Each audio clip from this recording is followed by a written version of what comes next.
Hi, and welcome to the Diablo podcast, your home for Diablo diehards, tryhards, casual, and hardcore alike. I am your host, Xanth, and today I am joined by my co-hosts, Nineball Oh, hi. and Nerdwords. Hello. And we're getting together to talk Diablo, like we always do. And welcome on in to anybody just joining us. You know, I've seen a lot of you in the Tides this week, I assume coming in from Xbox or just coming back with Season 4's Loot Reborn. If you're checking this out, thanks for stopping by. Let's get into it. Uh, we got to talk recent play. And then we'll go in, we'll talk about Tides, we'll talk about tempering, masterworking, and then finally the pit. Um, Before we talk about a recent play, it's good to note there's been a few changes since we saw release on Tuesday. We've had about two real patches. Um, First, we had some loot table mishaps. Apparently, some bosses not dropping loot, usually problematic. Wasn't a problem for me because I wasn't fighting him. But for others, it was an issue. But they patch it. And then we also saw a patch today to drop some of the masterworking costs down, which is, another big plus. And, various other things happening behind the scenes for other small little bits. So good for that. They've been busy. They've been busy this week. And on a weekend, nonetheless. Let's talk recent play. So I'm going to talk briefly because my recent play has been not as significant as both of yours because you are significantly farther. Well, I will say this. I'm sitting at level 85, hardcore, of course, and a druid, which most people aren't doing either of those things. Um, and I am having a blast. And if you would have told me 2 weeks ago that I would be playing a wind tier druid, the whole druid is built around spreading poison with my basic skill generator wind shear. And that's it. I don't have companions or anything. That's the build. And for 85 levels, I've been content with it. I would have not believed you. But I have, and it's been such like there are like four or five different druid builds that I want to try yet. That's not to mention the necro envy that I already have because I want to play that. Um, this might be a season to maybe play a barbarian because everybody's talking about necros. That maybe I want to try that. But right now, my to-do list for Diablo 4, outside of just hitting 100 in hardcore, is so long, and I'm very ready for it. But like I said, my playthrough, it isn't as vast as both of yours. What have you been doing? How has it been going? So I think if we want to do this in, ascending order, I'll go next to leave nerd words to close. I don't know about this But strategy, but okay. I think this is probably, like the changes in leveling, barring the fact that I'm playing a necromancer and makes everything absolutely trivial. But the leveling, this is the first time that I've ever out leveled the battle pass. Previously it would always be, I have all of the battle pass, the urns unlocked prior to hitting the level to use it. Now I'm hitting the level before I've unlocked it. It's like the speed that we're leveling is insane, absurd. Mostly I'm the XP tweaks, from previous seasons, and then plus just the sheer density that we're getting out of the Hell Tides, and then the profane mine cages to making getting that +10 level bonus to maximize everything has just been um insane. Like this is probably the fastest I've ever gotten to 100, which is probably the case for everybody. But it's also the fastest that I've done like almost everything. I've done my Nightmare Dungeon 100. I'm only I think like tier 39 in the pit. I've done Duriel and Dariel, all the fun stuff. But I've been doing it with the Sever build, that's only like half minions, and not like the shadow minion build, which is just a minion build that uses Shadow Blight. Mine has been just a pure heavy Sever plus Shadow Blight build that happens to also have, some minions, and the minions are just so powerful that it like doesn't matter. They just are doing like phenomenal damage, and so no matter what build that you spec into, you're going into cult. What was it? The cult master Paragon node. Just so that way you can buff their damage because they just hit so hard. And while we were sitting in the pre-show, getting ready to record this podcast, I actually just went through and respect to just full minion build to see the insanity, more or less. Because like I said, it's the farthest I've ever gotten. Sever is probably one of like my favorite play styles. It's like a D tier build, but like the minions are propping it up so much that this is the fastest I've ever cleared Nightmare 100. In terms of like just like time and play time, and like just had a breeze doing it too. It's like, and I'm not even playing the broken build yet. So I'm definitely looking forward to seeing just how much gas the minions can push out, because it's insane. Like I was playing like mostly minions leveling up. I had that like level 34 Mendel's ring drop for me.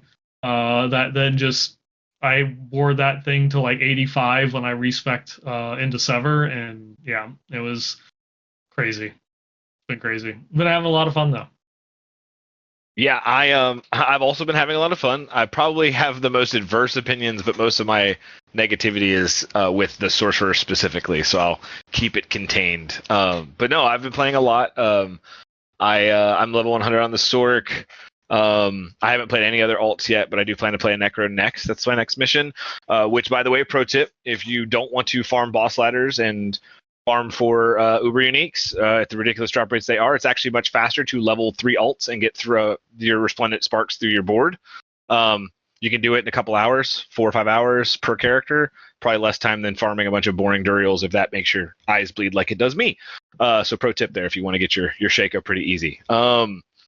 But yeah, no, I've definitely enjoyed it a lot. I mean, we're going to talk about the different mechanics of the game and stuff. I'm definitely enjoying it. I really like the new loot system quite a bit.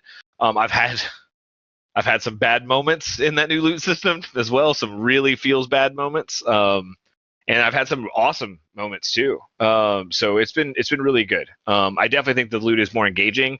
Spending less time in town is a positive thing. And when I want to spend time in town, it's like, okay, I need to like work on a couple pieces, so like I have that kind of set aside. Whereas like every time you finish a sigil or something when you're spending 20 minutes in town, it wasn't fun. So I think the pacing's a lot better. Leveling feels a little fast. I don't think that's the problem at all, because it's still not quite as fast as Diablo 3, but it's getting pretty damn close. And it's going to keep getting closer and closer. I want to say that it's probably already at the point where it's trivialized. Oh, it's definitely trivialized for sure. Yeah, it's definitely trivialized for sure. But a lot of that comes to do just with the Helltide and how great it is right now. Mm-hmm. They cannot go back on this. Like, I know that this is Loot Reborn and this is really the Helltide season, but this has to be Helltide moving forward. It has to be. So they're going to need to tweak other things to make other things more engaging, because the Helltide is just the most fun. It's the most fun. Yeah. It's so good. We'll talk about that. Yep. Yeah. We'll get into Helltide.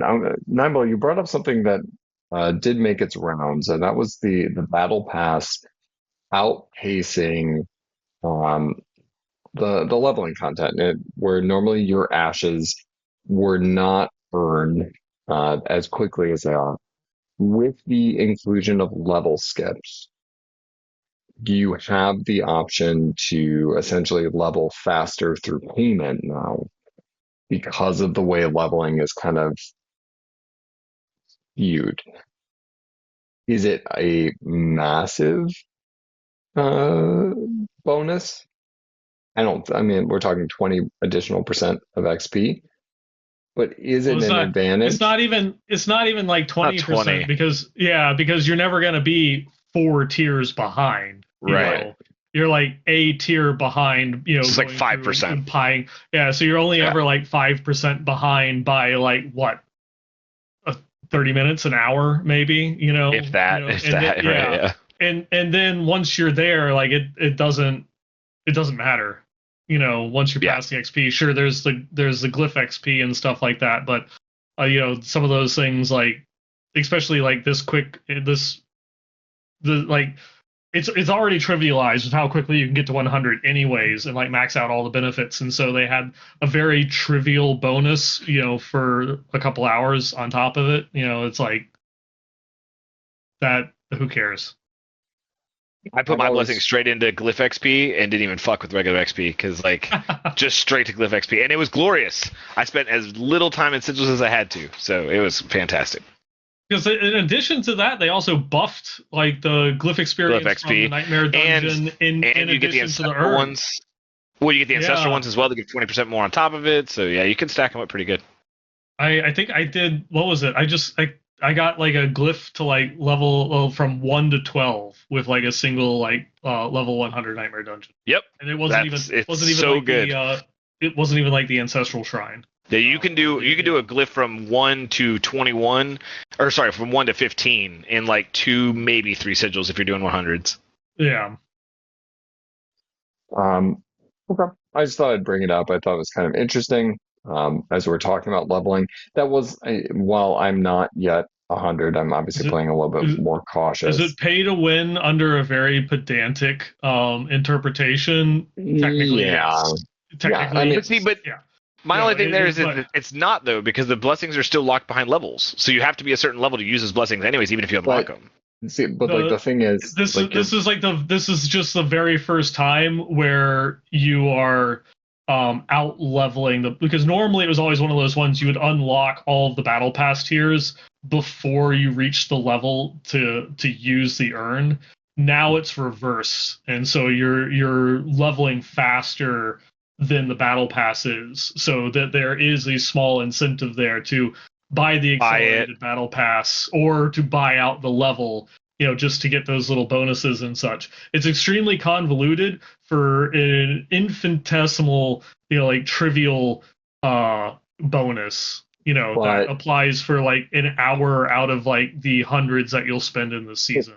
Wholeheartedly. However, I think there is still that argument. I think people are right in pointing it out and saying, like, look, by spending money, this is an instance, while marginal and not super significant, that players do have an advantage, which is something that they had said from like the get-go. Like they did not want that to be.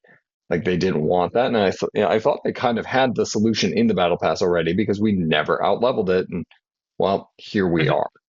I honestly think that one of the issues is that they actually made the seasonal journey harder.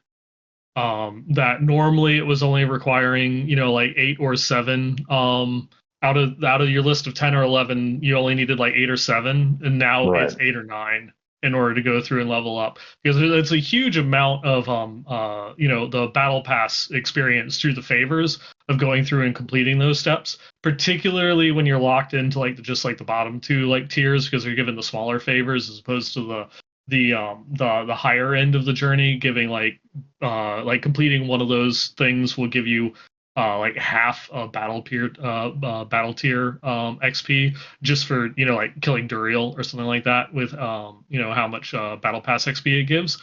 So the fact that you actually kind of like have to like at some point, like I'm stuck on chapter 2, I have to go and do like 2 more like just 2 more like little what is it? Not the dungeons. I can't even remember what they're called now. The I mean, you could just go and do the ones in the PvP area. No, I mean, yeah, there's the PvP one, but the little side dungeon, the little one stop dungeon things. Cellars, that's it. I couldn't remember. I'm sorry. I was like, yeah, I had to go through and like do like a. I was thinking vaults. I'm like, are we talking vaults? Yeah. No, it's just like having to go through. Yeah, haven't missed them, to be honest. Complete it and stuff. Yeah. I thought I would more than I do, but yeah.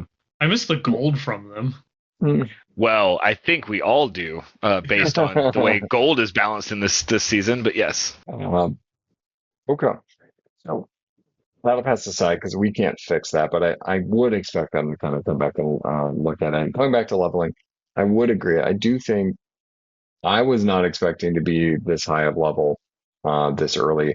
I saw our good friend Lucky Luciano posted his time from 1 to 100 was 8 hours. When Diablo 4 started almost a year ago, like there was the Race World first. I got to cast on, I think it was season two. Um, it took like 21 hours, and we're like, oh man, Mm. that's so fast. And we go back to like season zero, season one. It was still a day, and that's hardcore grinding by really elite streamers to do that. 8 hours. I really hope that is as low as it goes.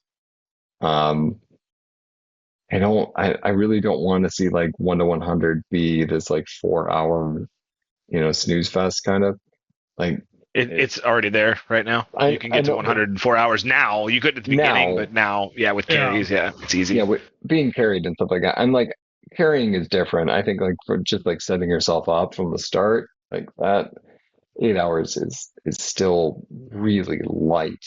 Um, and the contrast was made between like Diablo 3. I don't want to see that. I don't want to see that happen because then everything in between from 1 to 100 doesn't matter anymore. Um, and we can maybe argue it's starting to not feel that way anyway, but I still want it to mean something, even on that first day. Yeah, yeah. I've always felt that way though. Like I feel like I always liked the way that leveling was in Diablo 2, and I hate to go back to that, but like I just felt like to have like that's always my litmus test for people when they're like, oh, this grind is too easy or this is too hard or whether it's loot related or level related or whatever. I'm like, okay, cool. How many 99s did you have in Diablo 2? And usually the answer is none. And I go, okay, so think of that like this, right? Like I kind of wish 100 was more um what's it called? Not attainable, easy. Yeah. That you really had to Aspirational. work for it. Yeah, that aspirational. I wish it was more aspirational. But at the same time, with Paragon being what it is, and you still getting rewards up to level 100, it makes more sense to have it that way. It just, I've always thought that leveling should be a longer experience. It should take more time, but at the same time, I'm also the one blasting and staying up all night to play to get to those higher levels. So, And even like I mean Diablo 2, uh, people will speed run that and they will get their 99s pretty quickly now. Um, and Path of Exile as well. Like they're cap like they will have that race in that first day to get to level 100. It still takes a while, but it always gets faster. And I think like every RPG deals with this. Like it Yeah. starts significantly slower I think and that then it just gets faster. the honestly the biggest difference is just because like with Diablo 2 and with my limited knowledge of Path of Exile, that game as well is that you interact with the end game prior to max level. yeah, Yeah. Yeah, that's pretty much what it is. Like in with I did my Nightmare Dungeon 100 at like 97. When I was able to like first go through and do that. So technically, I started engaging with in game. Prior to that, I killed Duriel and all those other ones. Prior 100 as well. And it's yep, just like like technically it's the case, but like you're so focused on getting 100 that you don't really bother trying to interact with like the end game until you're there. And it's just kind of like it's a core difference in just how the game systems go through and function between like Diablo 4 and some other ARPGs. yeah. No, I agree, and I think that like I don't think it's a problem at all either. I just Yeah. I know that like the moment I hit like level like 65 or 70 and I have full ancestral gear, even if it's not min maxed, I stopped paying attention to leveling. I stopped doing the Helltide. I did sigils to get my sigils all the way up. Once I did that, then I started boss farming. At that point, like XP becomes a passive thing, almost like Paragon and Diablo 3. From like level I would say 70 to 100 for me. I mean, I'm not actively seeking out XP. When I'm running sigils, I'm trying to do everything I can to not kill stuff and just get to the end, get the sigil XP, and then start a new one. Because I know I just be dead XP for everything else I kill at 100 anyway, so it's just dead XP. Yeah. Yeah. We're not going to fix leveling tonight, No. or get to that solution. But it is an interesting jump that over the course of the year, what once was a multi-day event of like the race to 100 is now something you could do over the course of your typical 9 to 5 if you're better than I am. Um, it still takes me. Full disclosure, I just haven't had that much time to play this week. I've been exhausted, so it's okay. Uh, but what I have played, I've enjoyed. I'm looking forward to digging in more this week. In particular, one of the things that I have been thoroughly enjoying are Hell Tides. Mm. Uh, Hell Tides are where I have lived in this week. I have spent most of my time in Hell Tides, bouncing around just every 50 minutes, grabbing all the chests, doing all the bosses, and watching people die left and right.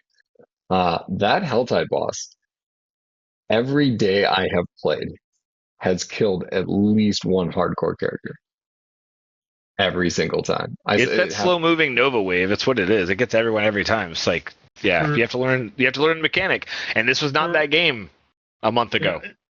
For me, it's actually the little bolts that she sends off, not the one where it like actually debuffs you and you have the indicator. She fires off like a whole like 8 like little bolts, so then take time to like go through and land and seek and hit your target. And if like everybody else is running away from the debuff, sometimes It's like chaos too. they all just lock on you. And like if you're standing close to the boss, then you just like, oh, I died. Oops. Yep. Yeah. Yep. The Nova Wave is number 2 for me though. Yeah. So far, myself, I've not been killed, but like I said, every single day, and then the first day I got it right. You know, it was we were under geared, regular tier 2, going in, trying to level. I'm gonna figure this out.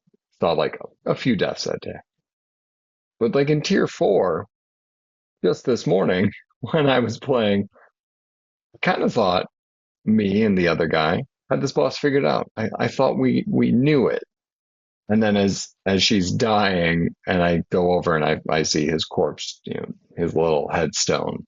Like, Oh, buddy, what happened, man? And I know this hubris that I'm bringing to this conversation is going to be my undoing. it's gonna bite you in the ass. I'm Yeah, like, dude. I'm gonna just show up all cocky.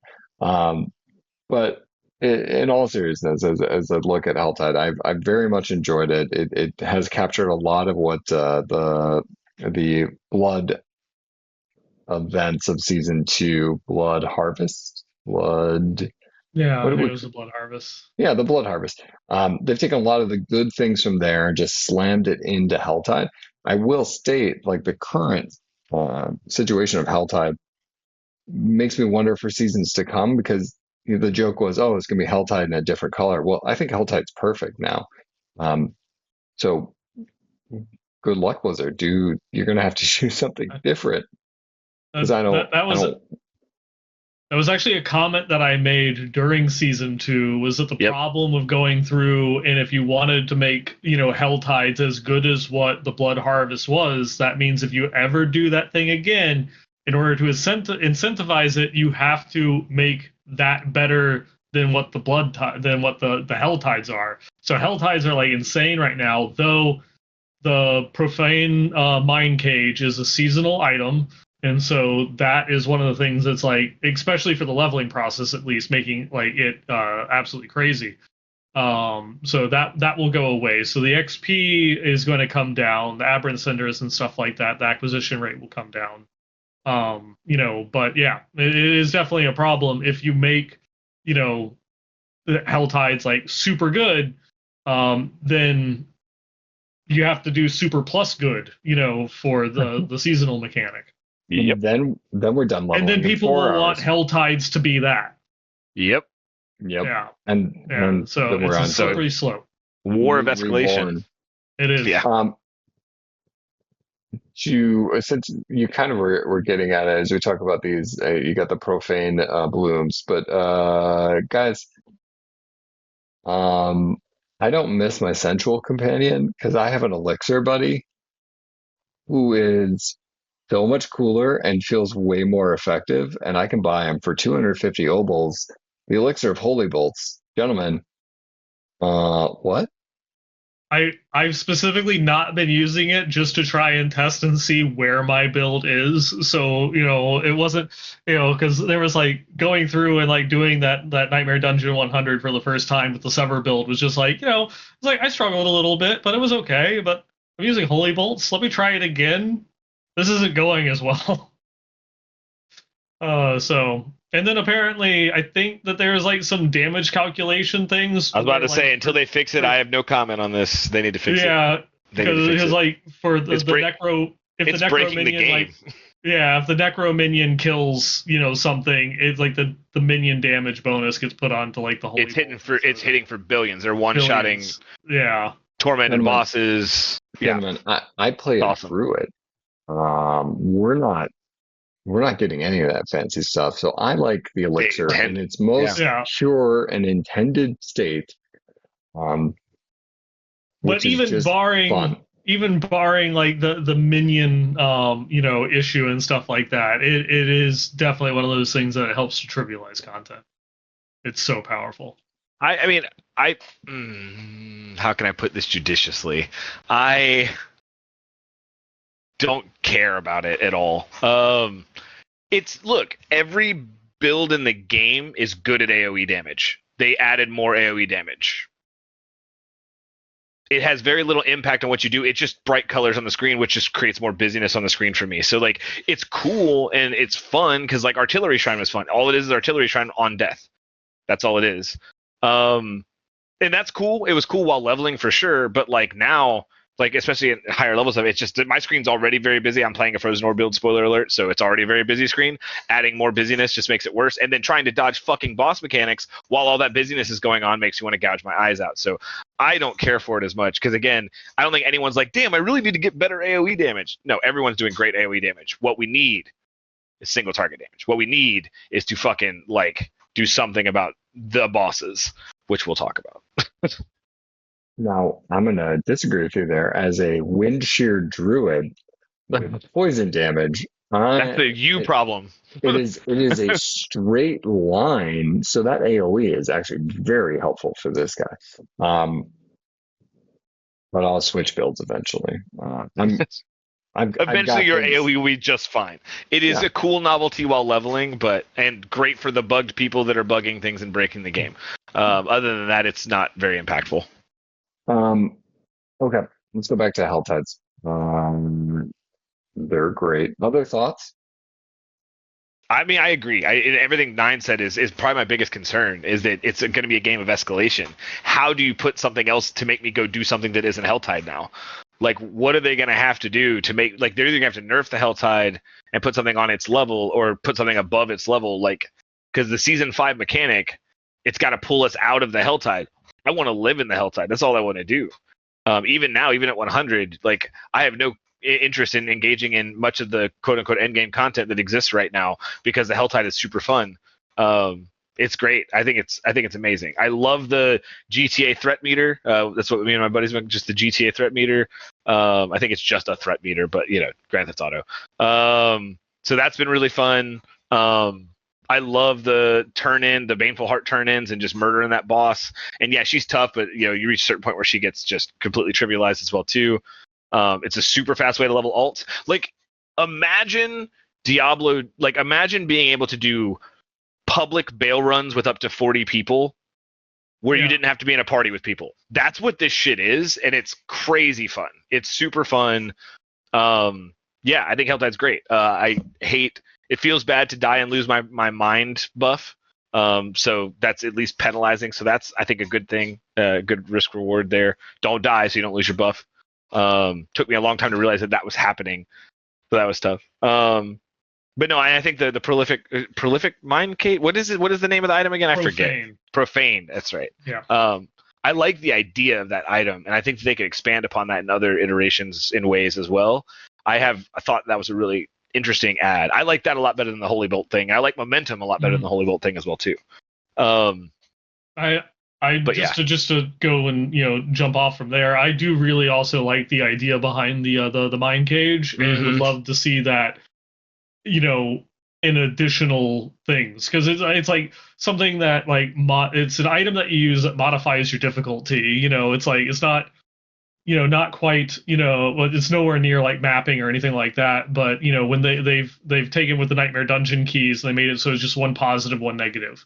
But like in a future season, having something like a profane mind cage that will then add modifiers to your Nightmare Dungeons or add modifiers into the pit or whatever content that it is that you're doing that could then like this one is like plus 10 levels more cinders, but what if you could do like plus 10 levels more glyph XP, and then you Yep. could add in Yep. additional modifiers and stuff like that to go through and get closer to something like PoE's map system, where you get to customize your difficulty, well, and also get bonuses from it. Yep. I love, yeah, that's exactly where my brain was with it too. How can I spend less time in sigils, even less time in sigils? More glyph XP. 10x, please. Well, I like what you're bringing up there, Nineball, because like when we look at Path of Exile's mapping system, it's very much risk reward.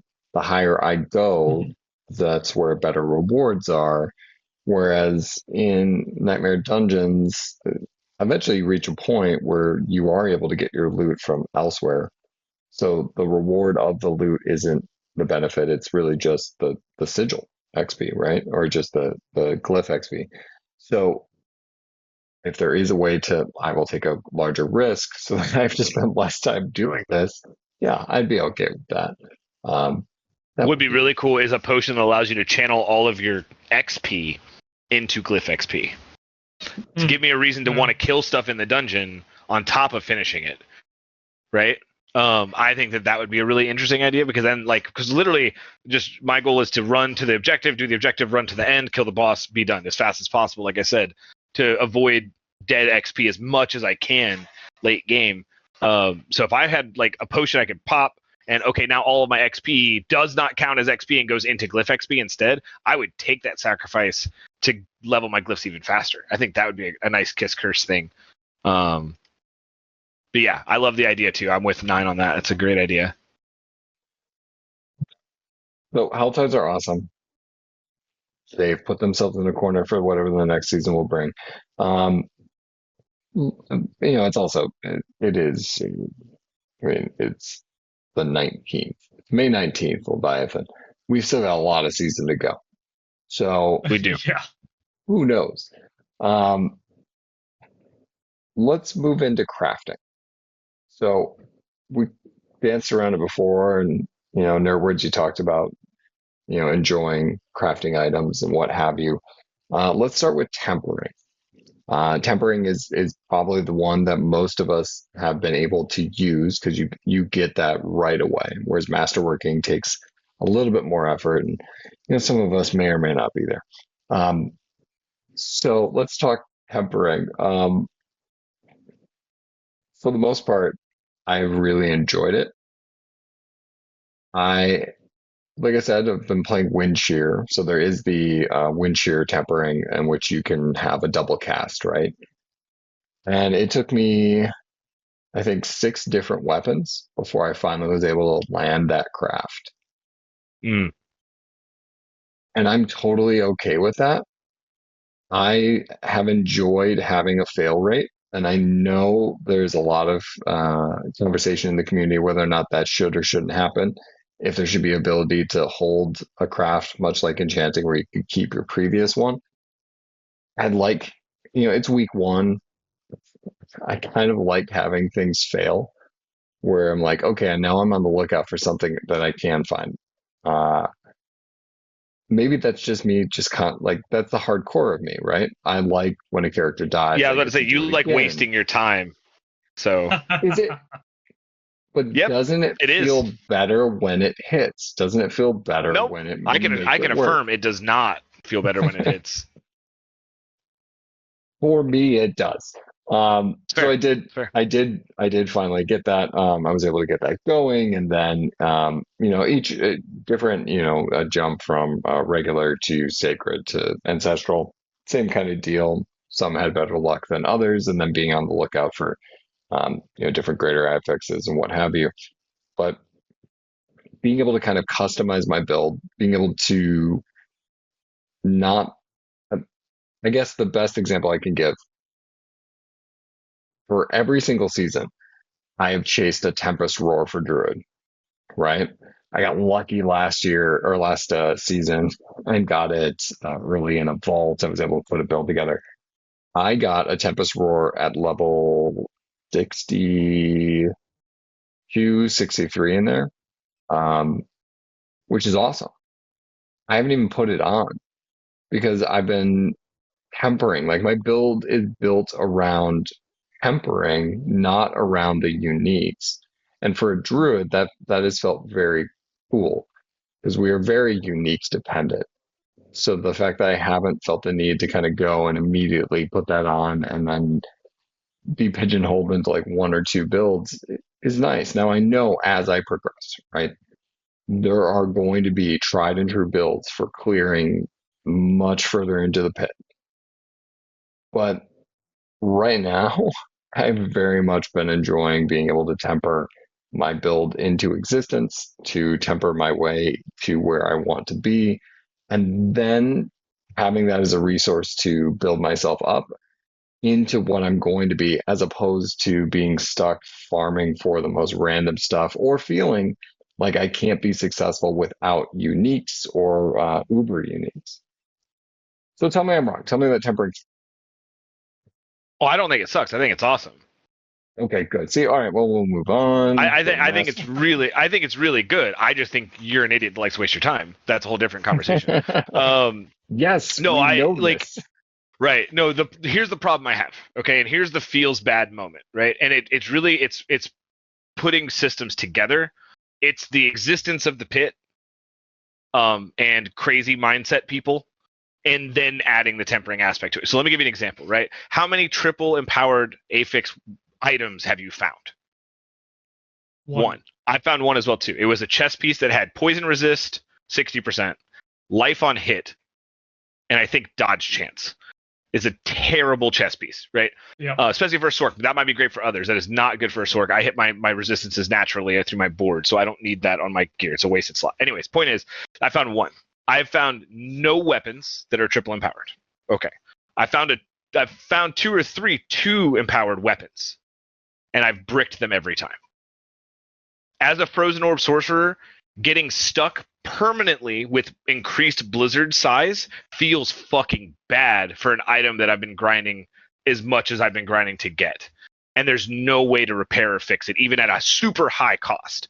Now, I'm okay with that. Like that is the risk reward, and I'm running around with that weapon still, but I'm missing 50 to 80% cold damage.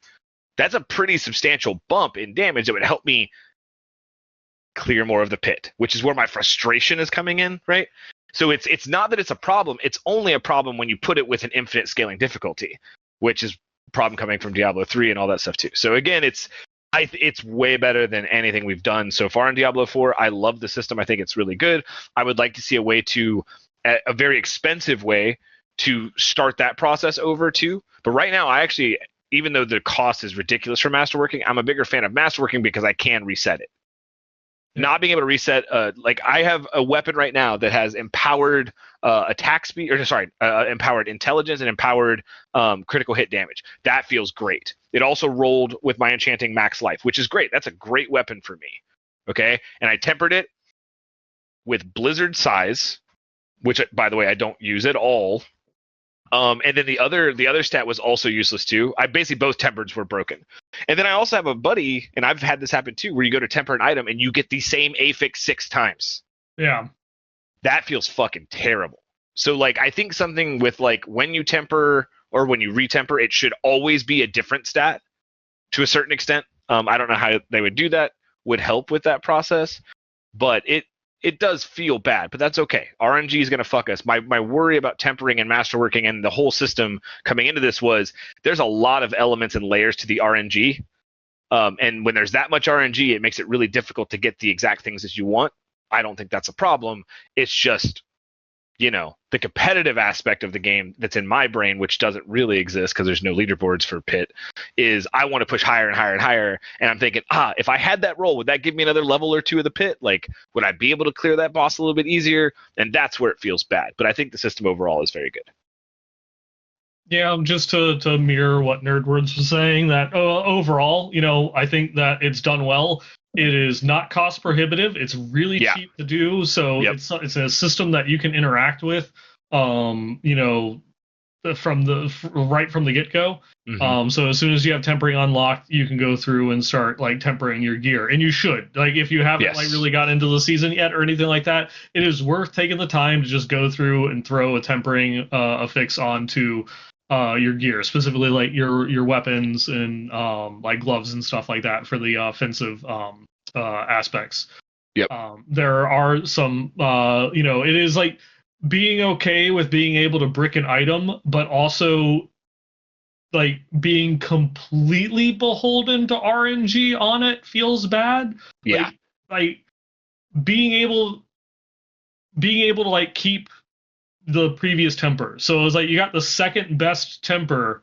Is it worth using your last two rerolls to try and get the best one?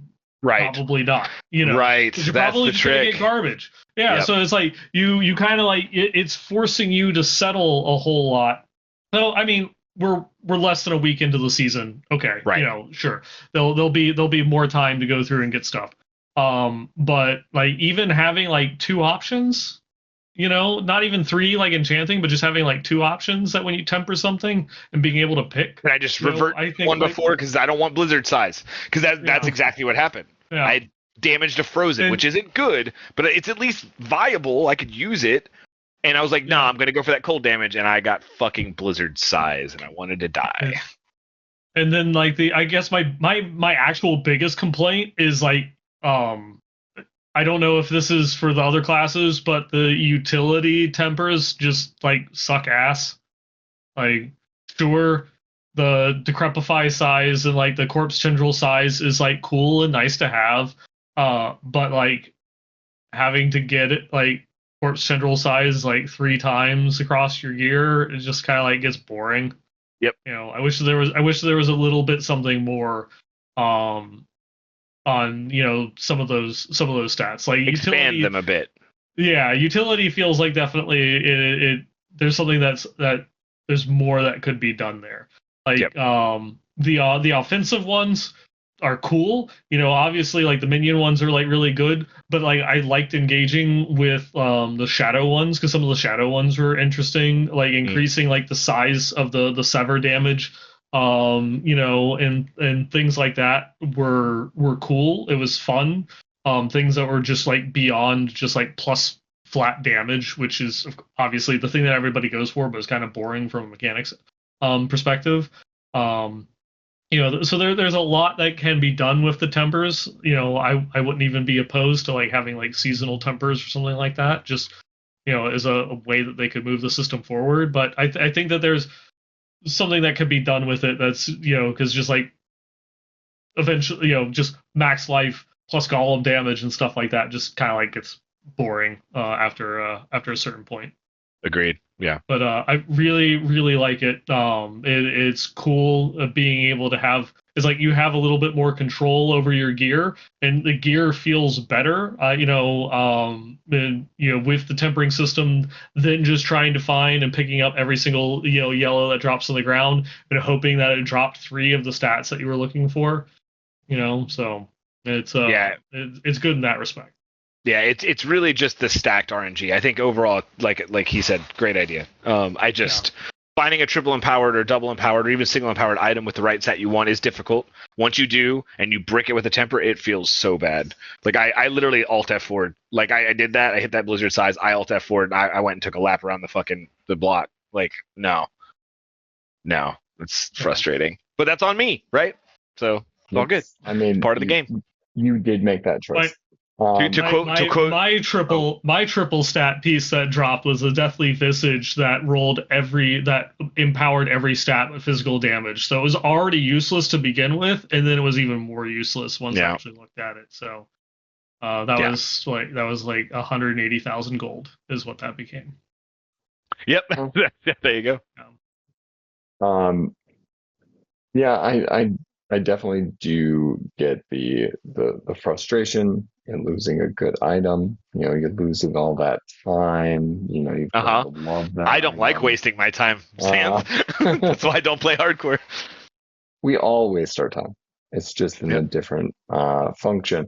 Um, but I do think that suggestion of like being able to at least revert, back to the previous one of like, hey, you can choose it. Um, maybe that could cost a temper as well. Like, hey, you can go back and that'll cost you a temper. Uh, who knows? I'm not going to make this stuff up. But I think you guys are spot on. There are some parts of the tempering system that feel bare bones yet, and I think with seasons to come, those are huge points of expansion. I feel like the tempering aspect feels to me a lot like what they're able to do in Path of Exile, in which they can include new skill gems. Every season, like, hey, here's 5 new skills for everybody. This feels like, hey, we're going to give a bunch of different tempering recipes to open up builds that may not have been functional. As I will keep coming back to, I'm using wind shear. I've never used wind shear, and it's only made possible because of tempering. That's Um, not necessarily true. I leveled as wind shear. Like I used wind shear when I played 2 seasons ago. So like it was you could use it. It wasn't good, but you could level with it as your basic. but I mean, it is the only damage dealing skill I'm utilizing here. Oh, It is just basic wind shear. It's all around wind shear. It's it's pretty great. Um, but again, it's not possible without 2 things. I mean, you need tempering, and then also there was an updated aspect. So if we talk about tempering, we got to talk about the new codex. Which, gentlemen, I haven't even bothered to buy any new stash tabs. I've got the first one. Actually, I think I have 2 stash tabs. My stash is not filled at all. I think I'm like a mine quarter is. filled already. Yeah. What are you saving? I mean, we'll Neville, get is there. We'll is get is your there. is your stash full? No, no. I mean, it's not I, completely I, full, but I'm using all of yeah, my tabs and there's stuff in them. yeah. I have like a couple of tabs that I'm using just for this is stuff for my Sever build, and then there's stuff that Yep. this is when I switch over to the Minion Necro. Throwing some stuff in there. Also, like good empowers on items that I might not use that I could trade because that's a thing. There's a lot more that's opened up now, and I think it's been really, really cool. But I'm actually using more of my stash base now than I was before. But there's more interesting ways to do it and more reasons to do it, and I think that's a good thing. At least there's more value in utilizing your stash in that manner as opposed to just hoarding aspects that you Yeah. may or may not need. Um, I'm again very looking forward to an alt now that all my aspects are clear, where it's like, yeah, this druid will just be up and running immediately, as opposed to even the amount of time I had to wait. It's going to be kind of exciting. But the new aspect system has been great. It's been great to just be able to slot it in. I have cleared just about everything to its max. I have no complaints. This feels like it should have been this way from the start. I Yeah. I don't disagree. I think it's Um, good. Here's the only problem I have with it. I don't engage with it anymore. It's not even a thought. I just throw the powers on I need and I move on. So why do we even have it? Just put it in the fucking skill tree, like I've been saying from the beginning. Anyway, like it's easier, it's better, it's more user friendly, but it's out of sight, out of mind. I put aspects on my gear and I haven't thought about them unless I went to respec, which of course if I went to respec I would, but then I just put it on and move on. Unless I'm experimenting, but I'm not doing a lot of experimenting right now. So my take on it is it's just place it, forget it, and move on. So I don't really interact with it very much. Not a bad thing, but that's just the truth. Yeah, no, I've been going through and enjoying the change. Just being able to, again, it's like one of those ones where it's like previously when you were going through and you're leveling, last season for the limited amount that I played, like I had a perfect rolled Umbral drop, like right when I got into World Tier 4. It was just like, I'm never using this fucking thing. Like, like this I'm holding literal gold here. Like this is like crazy. And so and I ended up not. It just sat in the stash tab, and But it's you on had my it. eternal character that I Yep. don't care or play, or anything like that.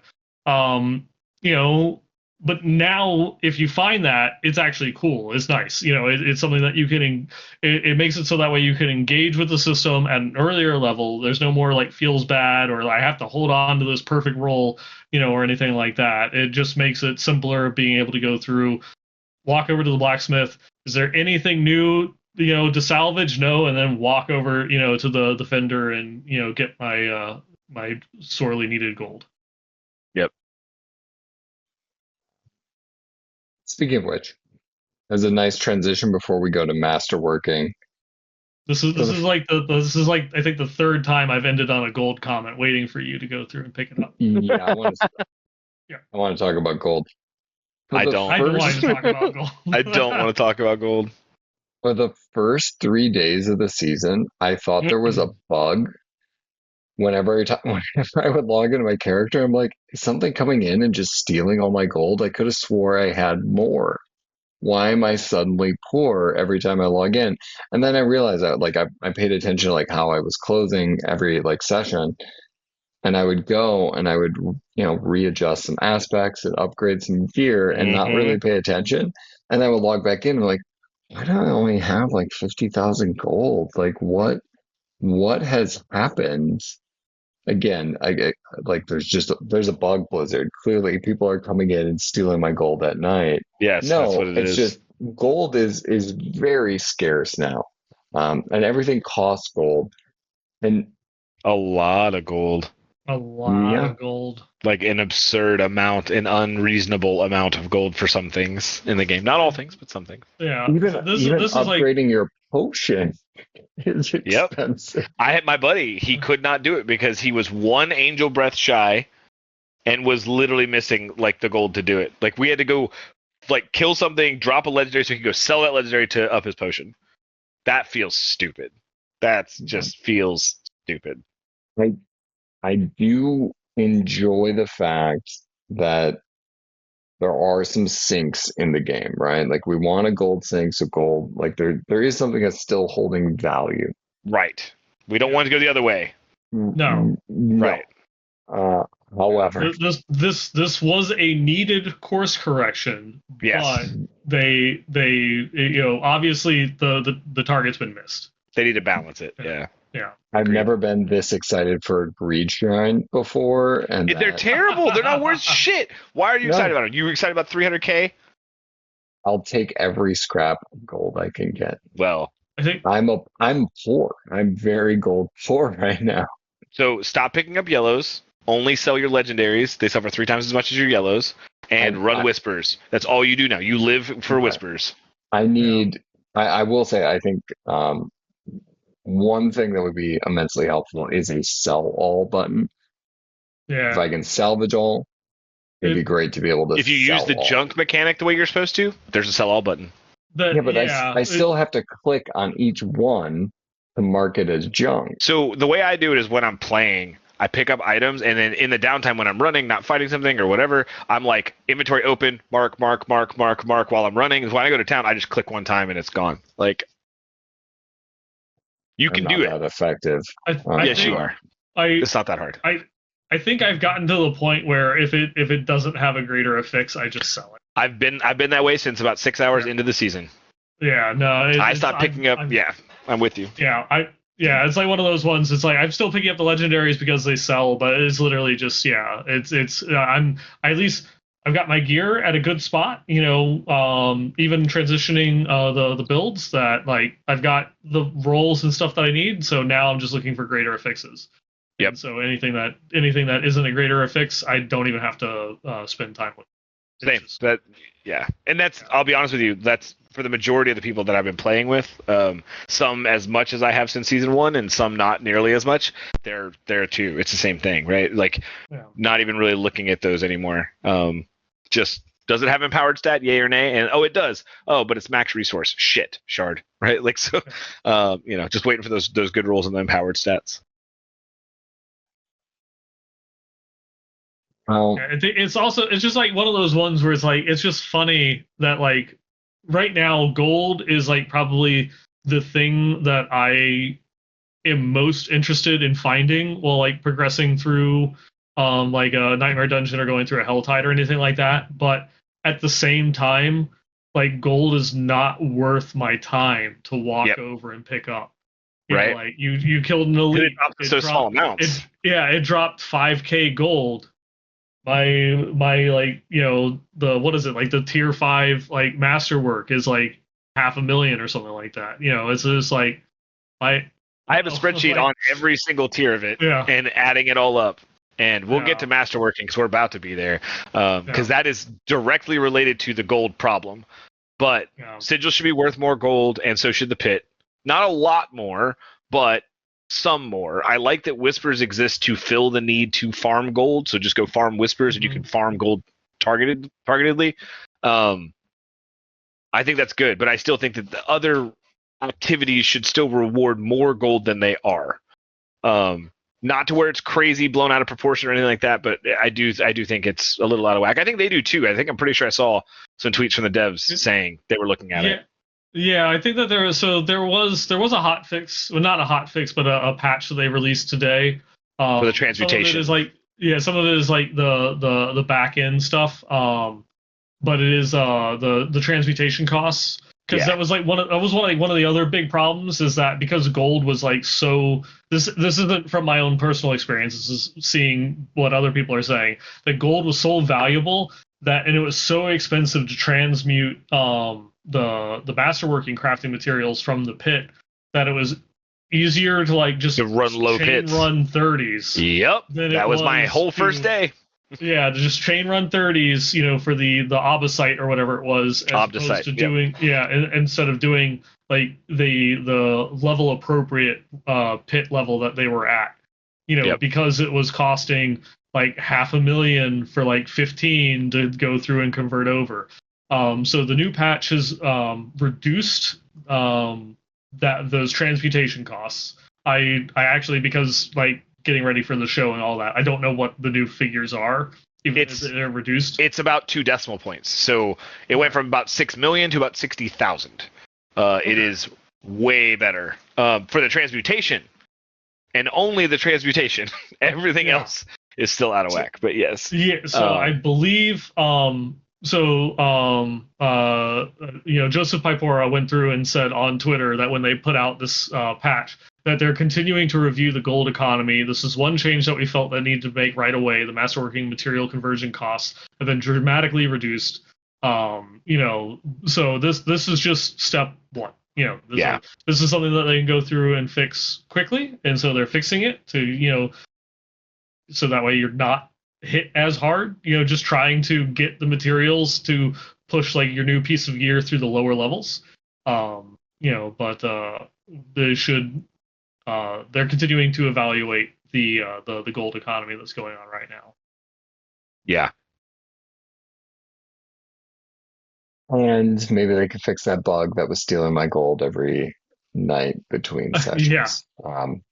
You know, greedy little bastard. Okay, let's talk masterworking. So we've been building up towards it.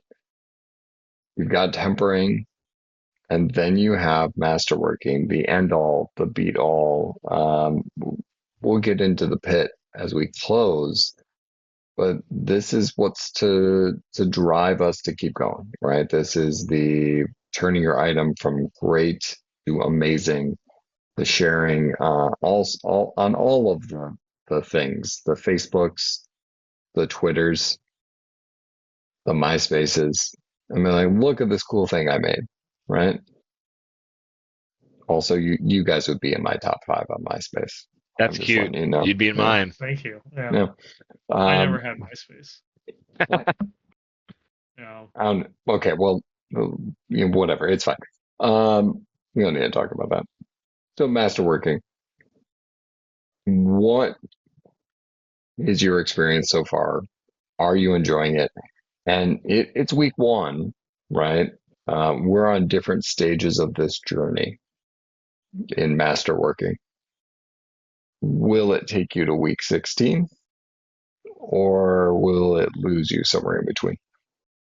I really hate that we're doing this at the end of the podcast because I'm going to sound like such a Nancy. So I'm trying to rein that in because it's not reasonable that I'm as negative about this as I am. I think it's a good system. I do. I really think it's a good system. And when you hit a crit on the right stat, it feels awesome. And when you don't, it doesn't feel as awesome. But if your gear is min-max and you've got all useful stats on your gear, it can still be good, right? Like I got masterworked mana per kill, or sorry, mana per second, which is actually a pretty good stat for sorcerers right now, especially for the Frozen Orb build. It helps you keep your mana up, which is really good. Not something I wanted. I would definitely rather a damage affix to help me get to those next tiers, but it's hugely helpful. So I think it's good. I do think it's good. It is way too fucking expensive to be realistic for most of the player base to deal with ever. There's no one that I know is ever going to get all of their gear masterworked all the way up, and maybe that's the intent. I know it is somewhat the intent, but it's kind of absurd how expensive from a gold cost it is. I get the cost from a mats standpoint, be able to clear the content, get more of the mats, be able to do it, that's fine. It shouldn't cost me almost 3 billion gold to masterwork my gear. What the fuck? RMT's going crazy right now, and it's because of this. It's always been kind of bad, but it's going crazy right now. That is my negative standpoint on masterworking. Otherwise, the system's great. Reduce the gold cost, and I'm happy with it, for sure. By like half the gold cost. It's insane it costs as much gold as it does. And you know what? Double the mats cost. Balance it out that way if you want to. But the gold cost is insane. It's funny because even if you halved it, that's still like many times more than the amount that I'll ever have. I've ever had. You know? So, yeah. Yeah, it's definitely one of those ones. I will probably not get like, I don't know. I probably won't get like a single piece to rank 12. Just based on the costs and stuff like that. Who knows? Maybe I will. I normally putter out after a month or so. We'll see. Yeah, we'll see. Age of Sigmar 4.0 comes out in like July, I think. So it's got till like midway through July, before all of my priorities completely shift again. So yeah, we'll see. Yeah, I think that it's mostly just like doing the first 4 tiers of masterworking isn't too bad. Like that's not too bad. The next 4, so getting everything to tier 8, gets a little steep, but it's still doable. It's when you start getting into those final 4 tiers that's tough. So I think like I can masterwork something 4 levels pretty easily without it costing much at all. It's really where it starts to ramp up, and then factoring in all 10 pieces of gear as well. Mm-hmm. Doing it for all 10, it stacks so crazy. And the only way that I'm going to be able to make that gold is through trading. And the problem with trading right now is you're going to be engaging with RMT people because that's who's trading. Because there's no real good in-game system for us to trade, so everyone's going externally, and that is just hogged by RMT, big time. Wait. So let me get this straight. In a Diablo game, people are going to an external site to trade using money? Yes. If there was only a way we could have like figured this out so that Diablo 4 auction house. No. No. I mean, look, obviously it's going to be a problem, but it wouldn't be as bad of a problem if the cost wasn't as high. No, I know people RL that have spent money on gold in this game, and that was not a thing in Diablo 3 or Diablo 2.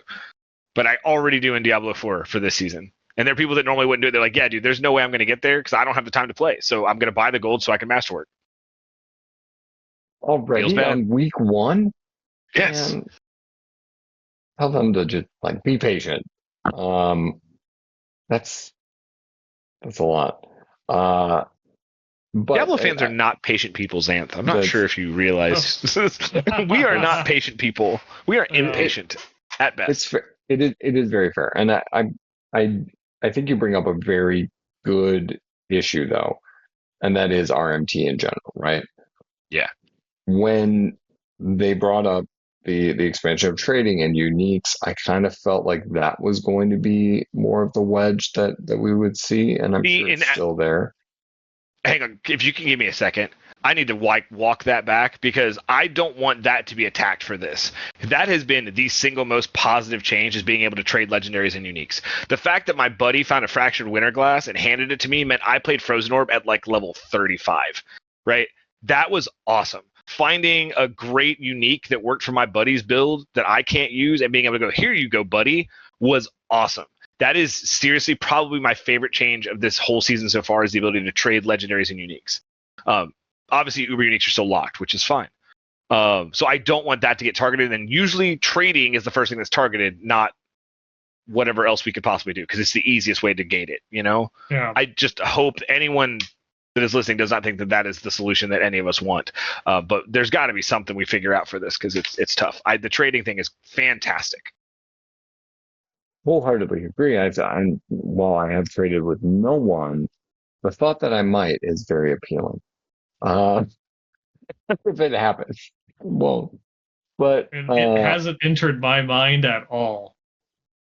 I was playing with a group, right? So when you're playing with a group and it's, oh, hey, this thing drops. I've got friends who play Diablo. Is it not ironic? many? Not many. We have done this podcast together over a year, and I've never played Diablo with either of you. You play hardcore. You play hardcore. I'm aware of that, but I'm just saying there's some irony. We were playing together late last week. I know. I also have a level 100 hardcore sorcerer in this season. No, but I did it like 2 seasons ago and we didn't play, so I didn't do it again. Oh, well, I mean, hit me up. Guess how many times I've died, Xanth? This season? Well, all my hardcore characters. My softcore characters. I've died a lot. You saw me die twice today. Pre-show, I watched him die like 4 times. No, it was twice. It was twice. Like, let's not get all braggy about not dying. All right. I want to swing back to the RMT of it, though. It's been there forever. Like, I mean, every Diablo game has had its version of this.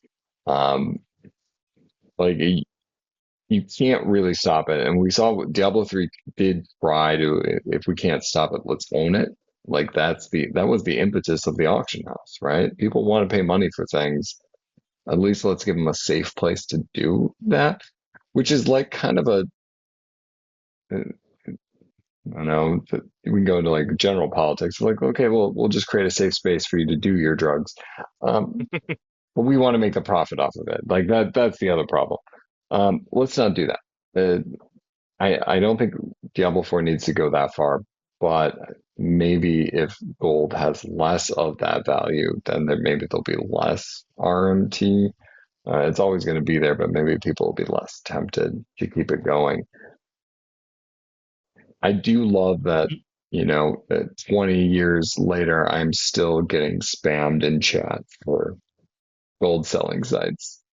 Yeah. Yeah, that's the most consistent Diablo interaction I've had. Yeah. Yep. It's like one of those ones that honestly it's just they just need to kind of like, take a page from WoW and just have like the in-game auction house. I know that that's a coding nightmare. It's a big ask. It's not something that they can do easily. But yeah, it needs some form of like in-game trading where you can go through and post your items, in order to make gold. It's the only thing that is going to, put a bullet in RMT. It won't kill it, because obviously there's RMT in WoW. It's but gonna exist. It's nowhere at like the same level or distinction. Yeah. And, as we're talking about like these issues with like gold costs, right? If there was something like an auction house, and instead of doing a quick sell all to a vendor, you were dropping them on there to see if they would go for somebody who might be needing that particular piece, maybe the gold cost wouldn't seem as prohibitive because you would be making some gold back from trading. And, maybe the sting of crafting might be lessened by being able to go and grab another one from the auction house to try and get it to where you need to be. Well, and that's actually exactly where my mind was going, right? Like talking about like how bad it felt to brick my tempers, and how gold's a problem. It's like if I engaged with trading, then that might not be as big a problem, right? I have stash tabs filled with stuff that I can trade, that I'm keeping to trade, but my experience with attempting to trade has been so negative that I don't want to engage with it at all. And let alone the fact that I can't tell if someone that I'm trading with, even if this isn't an RMT transaction, are they engaging with RMT, and am I then feeding that worm as well too? So it really makes me just not want to do that at all. So I basically traded amongst friends, people that I play with that I know aren't using RMT, because there are those that I know, like I said, that are or have. Like there's people that were buying burial mats second day, and I'm just like, Jesus Christ, dude! Like people are insane. But I mean, look, if that's what makes them happy, right? I just, for me, yeah, the gold cost just feels real out of balance, and apparently they do too. They're looking at it, right? They already fixed the transmutation. We're not even a week in. I'm sure they're going to take a look at it for sure, and I hope they do, because I mean, 2.5 billion gold is a big ask for most players in this game. I can name maybe 5 to 10 people that exist in the Diablo sphere of content creators that will have that amount of gold in the life cycle of season 4. That's about it, right? Like I'm never going to have that kind of gold unless I engage with trading, and maybe that's what I need to do, but we'll see how that plays out. So I I would agree with you, Nineball, kind of what you brought up with like a WoW style auction house based around I gold, love not that. real money. Like it would, Yep, just gold. it would be great. If we look at other games with a trading system, we saw last Epoch put theirs into place, and I didn't get to play with it nearly as much. Um, Path of Exile system is very dated, involves a secondary website and whispering people at random, hoping that they will eventually accept your trade. That's laborious. A WoW one where I just bid, get my item, move on with my life would be totally fine. And in fact, it was the Diablo 3 hardcore auction house. Hardcore auction house worked perfectly. It was just gold. Yep. Yep. And you could even make it that after you purchase the item, it binds to you and prevent flipping. Yeah. Yep. I mean, Yeah. correct me if I'm wrong. Don't items bind upon trade as Nope. well, or they do bind the second you temper or you do anything with them? But The second Temper, yeah. if you temper, if you masterwork, or if you enchant, but if you add sockets and put gems in it, you can still trade them. okay, Which, by the way, is a way to get gems, because that's another problem we haven't talked about this season is fucking gems. Yeah. I still don't have royal gems across the board, which is fine. Maybe that's the intent, right. but that's weird. It's weird. What is it? I think the only one that I've had issues with is Topaz, and I'm an int class, which has been slightly an issue. But I've just been socketing like willpower and dexterity to like unlock a couple of like rare nodes at the moment. And that's purely because the anti-venin elixir cost, I think it was topaz fragments in order to craft. Yeah, and so that way I was double dipping, doing the 2 elixirs for the bonus XP while leveling and such. Which I still have not crafted one of those yet. I didn't even know about it until the other day. Yeah, because it's like actually like a 30% bonus, like once you get to World Tier 4, because of the way everything stacks multiplicatively. So it was noticeable, going through and adding that second elixir in.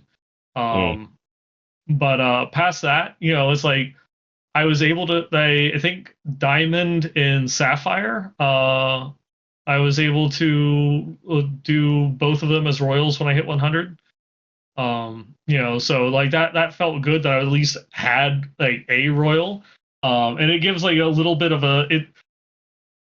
it gives me a sense of progression because I am slowly upgrading those slots as time goes on, and I'm like getting better and better. But like my resistant armor is like maxed, so whatever I'm throwing into my jewelry, like it doesn't matter.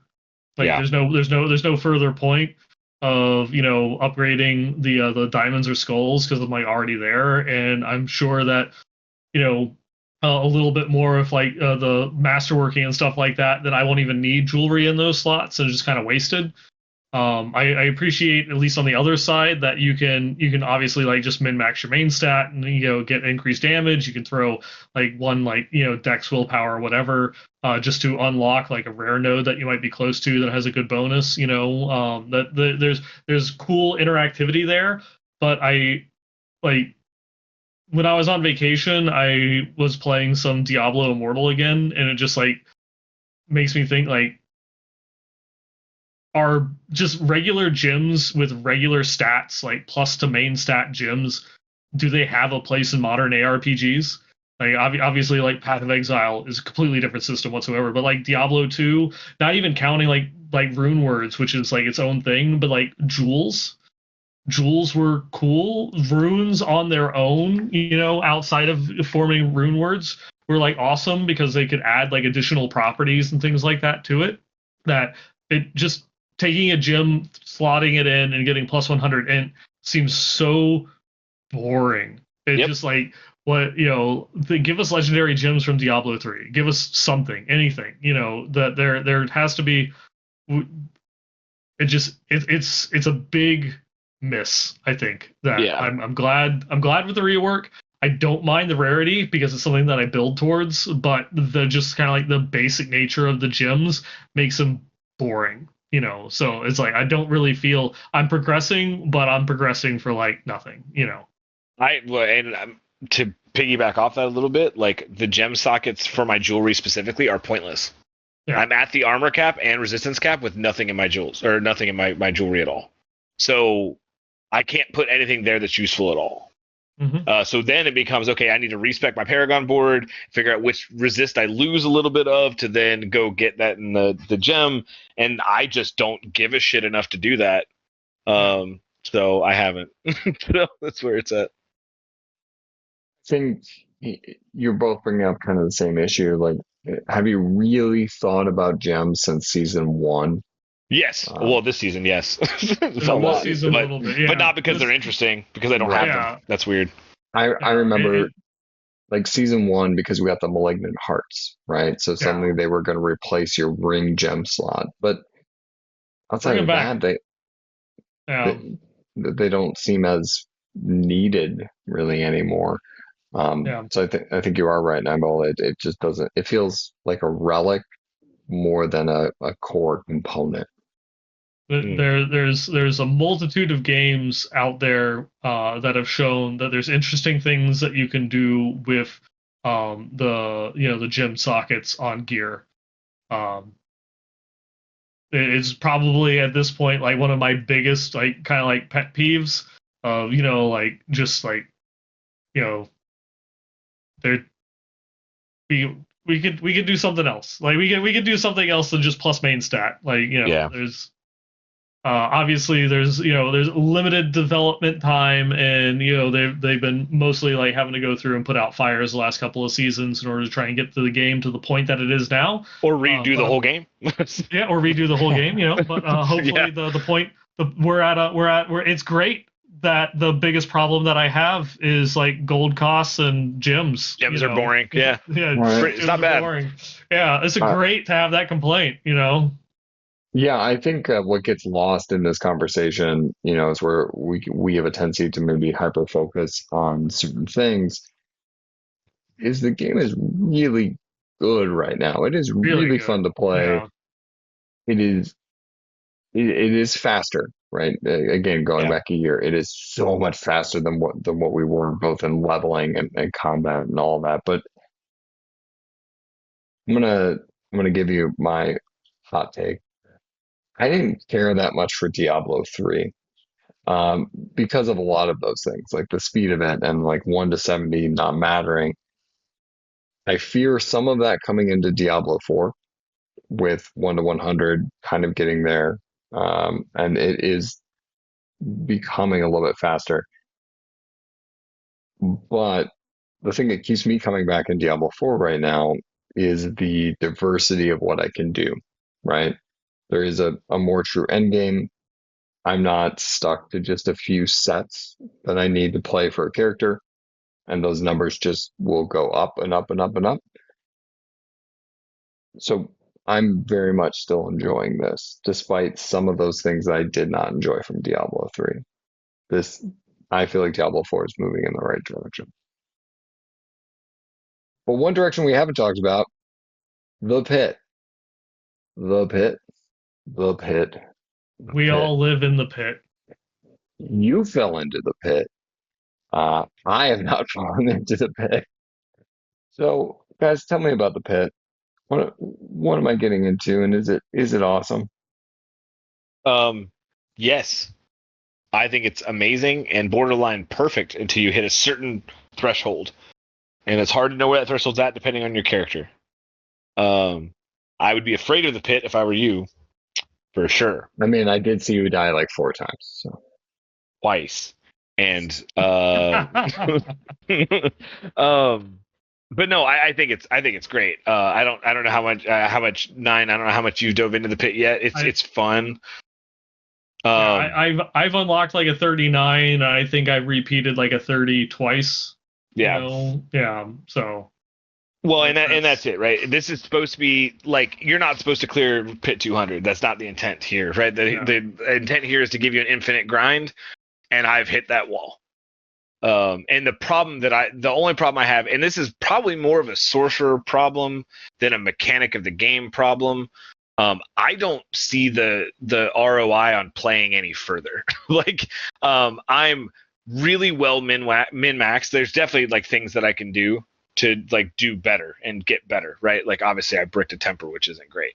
But the ability for me to find an item that is as good as mine currently, temper it, hope that I don't brick it, and then get the right masterworks that I want on top of that too, are so infinitesimal that like it's like, what am I grinding for?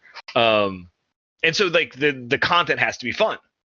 And the pit is fun. It is so fun because it's exactly what I want. It is no loot, no bullshit, kill mobs, fill up a bar, kill a boss. The problem is the difference between the difficulty of the pit and the difficulty of the boss at the end of the pit is ridiculous, and does not make sense. And that's maybe a sorcerer problem, but from reading the interwebs, it seems like an everybody problem, because the bosses, especially once you hit 60 plus, have so much health.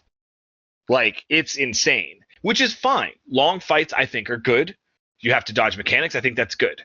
But long fights in which all the mechanics are also one-shots, where you're fighting a boss for 8 minutes and you play perfectly and you just barely miss a pixel and you think you're out of it, but you get hit by it. Man, that feels fucking terrible. And this is from max all resist. I'm at the armor cap. I'm rocking like resist potions and swapping them out depending on who I'm fighting in the boss fight too. Running full incense across the board to max my max resist even more. And I've got 25,000 life on a sorcerer, which is quite a bit more than you typically have on a sorcerer. And I'm still getting fucking one shot. Because they added in Lilith mechanics to those bosses. And not everyone wants to engage with Lilith. And I've done Lilith. I've cleared that boss in this season and in previous seasons. I know the mechanics, but when you get a boss, it's not always the same mechanic. So you don't know which one you're going to get at which threshold. So there's RNG on top of one-shot mechanics on top of a 10-minute fight. Those things lead to a bad time. But we are at a good place where they could look to tweak and balance that, I think, a bit better. And I know it's not going to be where, like, I don't want to run in and just trivialize a boss. I want that to be a tough fight. That's fine. I don't want it to be a one-shot. But the problem with infinite scaling, eventually, you're going to hit one shot.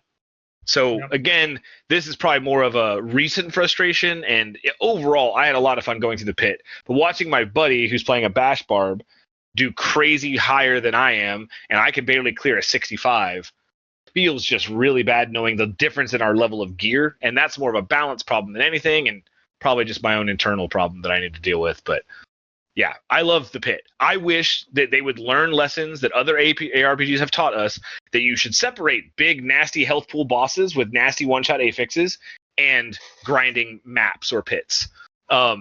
Give me that and separate the bosses. If I want to go fight Tormented Duriel, I have to like go do that, right? But putting a Tormented Duriel level boss at the end of a pit that I just dominated in a minute and a half and not winning because of that sucks really bad. Yeah, it feels like or not that it feels, but it sounds like it was Diablo 3 Greater Rifts. Clear the whole. You either can clear the mobs, and so you finish the whole dungeon in like 2 minutes, and you spend the rest of the 13 killing the boss. Yep. Because it's just like the gearing. In Diablo 3 it was an issue of like gearing and skills and stuff like that about what you targeted for, either boss killing or mob farming. But now it's just the one shot mechanics does not sound fun. It's not. It's real bad. It's real bad. But I mean, again, like get good, right? Like learn to play. Okay, that's fine. But the problem is I don't have time to learn to play either, because you die, you lose timer, die again, you lose more timer, die again, it's over. So it's and if you're playing hardcore, that's why I'm saying, Vant, I would not go in the pit. I wouldn't even touch it, dude. I wouldn't. It's not. It's too random. And like I've literally watched videos online, and it's happened to me and a buddy as well too. We're fighting a boss. We're in the last 25%, and then we just die. Nothing happens on our screen. We can't visually see anything that happened, and both of us had different death triggers. Mine said that I died to Echo of Lilith, and he said that he died to the boss. But there was no mechanic that either of us saw. We were standing right next to each other, and we just died. And we lost it because of that, which, by the way, if you lose the pit, you can still finish the boss and you get the loot, but you don't get the materials. So it just feels super bad. But again, I've also been grinding this game nonstop since the season launched. I might be a little burnt out, might need to walk away, and I definitely had to take a few moments where I was like, you know what, I'm just going to get up and do something else for a bit. But I love the pit up until when I hated it. So so pre-stream we were talking about this. I get up early and I will run and play Diablo at the same time on the old treadmill. So I get up around 4:30, depending on the length of the run and what have you. So on, I think it was Thursday, I was up, or maybe it was yesterday. I think it was yesterday, because it was early. It was like 4 a.m. And there's Nerds grinding away in Diablo. I'm just like, you son of a bitch. Yep. Look, to be awake at 4:30 in the morning, you have to be crazy, either one way or the other. Either you stayed up way too late crazy, or you're getting up way too early to go run crazy. One of those two crazies. Yeah, so I knew where you were on the target of the evening. I was like, he is gonna have so much to talk about for this podcast. I'm also, and I want to be very clear, I'm also reining it in because I don't want to be negative. I'm really enjoying the season, but I'm currently having a bad time. So I'm trying to like right my brain for this because it's been fun and I've definitely enjoyed it. My runway feels like it's running out unless they change something with these bosses in the pit, because I don't see myself grinding these pit bosses for another 2 weeks. I'm fucking done with this shit at this point. We will obviously kind of see what's to transpire, because again, it is yet to be a full week. I'm sure by the time this podcast goes out, it'll have been at least a week. We've seen some quick turnarounds with small patches. I think like at this time when we were talking with season 3, vaults sucked and nobody wanted to do them. And then there was this turnaround in week 2, week 3, where suddenly like, that's it. We just do vaults now and everything's awesome. And our companion does cool stuff without having like a full on seasonal mechanic. I could see the team being able to be more responsive to a lot of these issues and things kind of starting to get put together. But we will see, because here's the other thing, gentlemen. Again, May 19th, right? We've got about a year, the 1 year anniversary of Diablo 4 coming up. Mm-hmm. We know there's an expansion this year. Mm-hmm. I think we Allegedly. get a month. I think we get a month underneath our belt, and I'm saying between the 1 year anniversary and Gamescom, we have our definitive date. It's definitely not coming out before then. We would know. But I'm saying between those two, Gamescom feels like it's almost too far away because that's in August, right? That feels like way too far. But I could, They've done that regularly though for World of Warcraft, where they announce the actual release date at Gamescom and it comes out like 2 months later. well, I mean, they've already made the announcement of Vessel of Hatred, right? So that they don't have But to I do that meant fanfare. not like actually like announcing the expansion. Oh yeah, Like the yeah, yeah. expansion's been in like alpha testing and stuff like that, and then they'll give the definitive date at Gamescom. It still feels, we'd be in season 5. Yeah. Um, I still think to celebrate the year anniversary, we're going to catch a date. It's somewhere in and around there because this year's date is 6/6/24. Now last year it was 6/6/23. 2 times 3 is 6. Well, here's the other fun part: 2 plus 4 is 6. So it is still 6/6/6. And I'm just saying, I'm thinking that's what's going to happen. Yeah, I don't know. I think that I'll be honest with you. I really feel like that this season, the Loot Reborn season, is gonna put a delay on some things. I don't have any way to know that. I have no inside information, but like I don't see how it wouldn't. Right? Like I know they were working on this stuff and there's changes they wanted to make, but this is a pretty big undertaking they went into, right? I will Well, be we've already shocked. had the delay. I will be shocked if the expansion doesn't get pushed to at least 2025, like early or mid 2025. That I will be shocked. I'll be happy. I'd love it sooner rather than later, but I'm really, yeah, we'll see. We see how it goes. I don't know. I feel like this is a good closer. This is a good closing question. So, all of you guys out there, tell us if we're right or wrong. Do you expect to see Vessel of Hatred this year, 2024, or do you think that we saw Loot Reborn get pushed a month, that might have messed things up internally for what the expansion was going to be, and we may have to take it a little bit later? I think that's a nice little stopping point because we're going along anyway, and I see that. Not us. That doesn't I sound know, like us. We are um, perfectly punctual. I know it happens, but let's close it out as we always do with a moo, moo, moo. Moo, moo, moo, moo.